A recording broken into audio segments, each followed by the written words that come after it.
जो मर्यादा पुरुषोत्तम सहर देश टू आरंभ कर अयोध्या पर्यंत समावेश रही आज तार शुभारंभ भद्रक जिले में आपण मैंने लक्ष्य करुवे हजार हजार संख्यार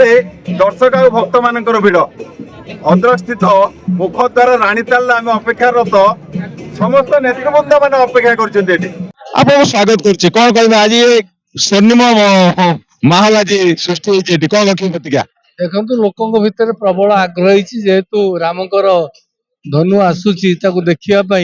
महामौसी एवं युवक मान भीतर प्रबल भिड़ ये हजार हजार संख्यार मोटरसाइकेल सांग लोक मैंने एकजुट होती आम एठू मोटरसाइकेल प्रसेसन कर डाणी गड़िया पर्यंत नबू एवं डाणी गड़िया गांधी पड़िया पर्यंत एवं पालक ऑफिस पर्यंत समस्त पदयात्रा सामिल हे मु आशा करुच्ची सहर पूरा भिड़ आम सांगे स्थानीय नेतृमंडली जड़े नारी नेत्री अच्छा जे कि प्रत्येक तत्वावधान रे ये समस्त अंचल समागम होती प्रतिज्ञा नवा एवं जो स्वर्ण धनु यात्रा को से किपरि भाव में ये सहर ये जिलार मुख्यस्थली रे स्वागत करने निजे बंदापना थाली धरी अपेक्षा कर कौन कहे केते स्वर्णिम माहौल अच्छी। जय श्री राम आमे बहुत उत्साहित अच्छु ये आम ओडिशा रु जाउची अयोध्या को आम भाग्य थिले भगवान को पाइछु तेणु करी मु अशेष अशेष धन्यवाद दउची समस्त कर्मकर्ता को समस्त जनसाधारण को माँ भौणी मान को आमे समस्ते बहुत उत्साहित अच्छु प्रभु श्रीराम माने सुन्न धनु को आमे स्वागत माने आरती दे बंदापना करी आमे भद्रक रु आरडी छक नहीं छाड़बू एति मु भगवान श्रीराम को कृपा पाई पारुछु। निजे विधायक जिते जगह पर पहुंची विधायक ये प्रतिक्रिया जो उपस्थिति से उपस्थिति जाहिर कर भद्रकवासी केते आशा और आकांक्षा रही ये उत्कंठार अवसान घटे मात्र अल्प समय भितर आपको स्वागत कर कौन कह ये भव्य शोभा यात्रा आरंभ होगा निजे उपस्थित अच्छा भक्त और श्रद्धा मान कौन प्रतिक्रिया रखिए। श्रीरामचंद्र मर्यादा पुरुष आज अयोध्या जो एक भव्य मंदिर निर्माण होइछि निश्चिंत आज आम सौभाग्यर दिवस कारण आज तांकर जो स्वर्ण धनुष यात्रा आज आम जिला दे आज अतिक्रम करिवो आम समस्त परम सौभाग्य आम प्रभुंकर से धनु स्वर्ण धनुष यात्रा को अति निकटरू देखिबू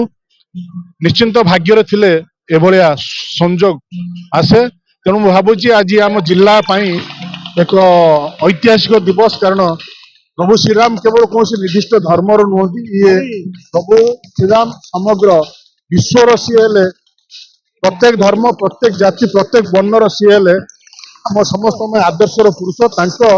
जीवन चरित्र आम मान अनेक शिक्षा दिए मार्गदर्शन दिए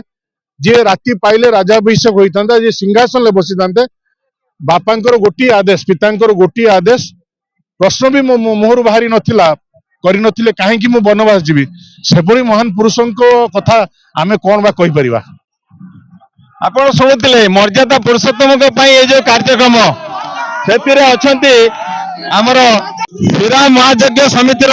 सभापति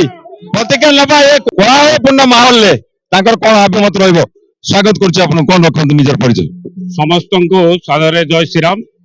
आज जो स्वर्ण धनुष यात्रा आरंभ राउरकेला आरंभ होती सारा ओडिशा रे परिभ्रमण करी प्रभु श्री जगन्नाथ शेष स्पर्श करी अयोध्या रे स्थानांतरित एवं रोपण करा जीवो तेणु ये जो भद्रक रे आज आमे ताको समस्त भद्रकर प्रवेश द्वार रे आमे समस्ते हजार हजार संख्यार श्रद्धालु प्रभु श्रीराम को स्वर्ण धनुष को स्वागत करने पाई उपस्थित अच्छु एमे भद्रक रे समस्त जनसाधारण समस्त उत्सुकतार सहित अपेक्षा करिसंती ए धनु को आमे समस्त दर्शन करिवु एवं प्रभु श्रीराम का आदर्श रे अनुप्राणित होई आमे समस्तंकर मंगल कामना करी आमे समस्ते ए श्री धनु जो स्वर्ण धनु शोभा यात्रा हेबो समस्त धनु को अपेक्षा करितु स्वागत करिया पई आकुंड चित्तरे स्वागत करिया पई समस्त अछंती जेमिति विधायक कहथिले जातीय धर्म वर्ण निर्विशेष रे से सबठुरे ऊर्ध्वरे आ से ऊर्ध्वता ही ताको आदर्श बनेछि लोक मानक भितरे जनसाधारण ये जो श्रद्धा एवं भक्ति रही ताको अंचलवासी केते परिमाण रे भल पाइबा एवं ତାଙ୍କ ପାଖରୁ ଟିକେ ଆଶୀର୍ବାଦ ନେବା ପାଇଁ ରହିଛନ୍ତି। ଏ ଚଲା ପଥରେ ଏ ରାଜରାସ୍ତାରେ ଯେତେବେଳେ ଧନୁଷ ଯାତ୍ରା ଯିବ ସେ ଧନୁଷକୁ ଟିକେ ଝଲକ ପାଇବା ପାଇଁ ଲୋକମାନଙ୍କ ଭିତରେ ଯୋଉ ଉତ୍କଣ୍ଠା ରହିଛି ତାହା ନିଶ୍ଚିତ ଆଜି ପୂର୍ଣ୍ଣାଙ୍ଗ ରୂପ ନେବ ଏବଂ ଆମେ ଆଶା ମଧ୍ୟ ରଖୁଛୁ ବିଧାୟକଙ୍କ ସହିତ ତାଙ୍କ ସମର୍ଥକ ଏବଂ ସମସ୍ତ ଭଦ୍ରକବାସୀ ଯୋଉ ଉତ୍ସାହର ସହିତ ତାକୁ ଅପେକ୍ଷା କରିଛନ୍ତି ଅପେକ୍ଷାର ଅନ୍ତ ମାତ୍ର ଅଳ୍ପ ସମୟ ଭିତରେ ଘଟିବ ଏବଂ ଆଶା ରଖୁଛୁ ଅଯୋଧ୍ୟାରେ ପହଞ୍ଚିଲା ପରେ ମଧ୍ୟ ସେଇ ଶୁଭାଶୀର୍ବାଦ ଟିକେ ଭଦ୍ରକବାସୀଙ୍କ ଉପରେ ନିଶ୍ଚିତ ରହିବ। ଭଦ୍ରକରୁ ପ୍ରଭାତ ବିଜୟ, ଆରସି ନୋଡିଆ।